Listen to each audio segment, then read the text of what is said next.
સરકારે જાહેર કરેલા રાહત પેકેજ પર આપના એમએલએના પ્રહાર ધારાસભ્ય ગોપાલભાઈ ઇટાલિયાએ રાહત પેકેજને મજાક ગણાવી। તેમણે કહ્યું કે ખેડૂતોને ખર્ચો પણ ના નીકળે તે પ્રમાણે રાહત પેકેજ આપ્યું છે। માત્ર 2 હેક્ટર નહીં, ખેડૂતોની તમામ નુકસાની આપવી જોઈએ। સરકારે ખેડૂતોના સંપૂર્ણ દેવા માફ કરવા જોઈએ। ગોપાલભાઈના નિવેદન મુદ્દે ભાજપના સહપ્રવક્તા હિતેન્દ્રભાઈની પ્રતિક્રિયા પણ સામે આવી। તેમણે કહ્યું કે એક જ અઠવાડિયામાં ખેડૂતો માટે રાહત પેકેજ સરકારે જાહેર કર્યું છે।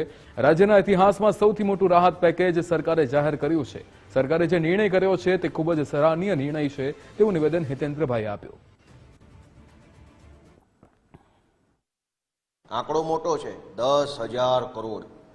સાંભળવામાં એમ લાગે કે આ બધા ખેડૂતો માલામાલ થઈ જશે અને બધાના ઘરમાં ફળિયામાં એક હેલિકોપ્ટર આવી જશે, એટલા રૂપિયા જાહેર કર્યા છે। વાસ્તવિકતા એ છે કે આ કૃષિ મજાક પેકેજના માધ્યમથી સરકારે જાહેર કરેલી રકમથી માત્ર ને માત્ર આત્મહત્યા કરવાની ઝેરી દવા ખરીદી શકાય એટલા રૂપિયા હાથમાં આવવાના છે।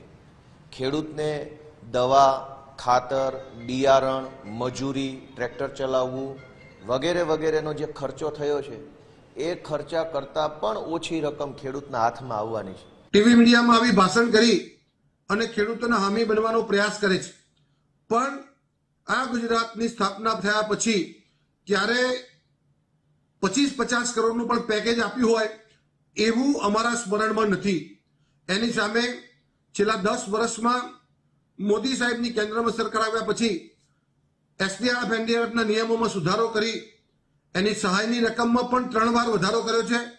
સાથે સાથે ગુજરાત સરકારે એ નિયમોથી ઉપર રાજ્ય સરકારના ફંડમાંથી પણ પોતે પૈસા ફાળવી અને ખેડૂતોને પૂરક બનવાનો પ્રયાસ કરી રહી છે।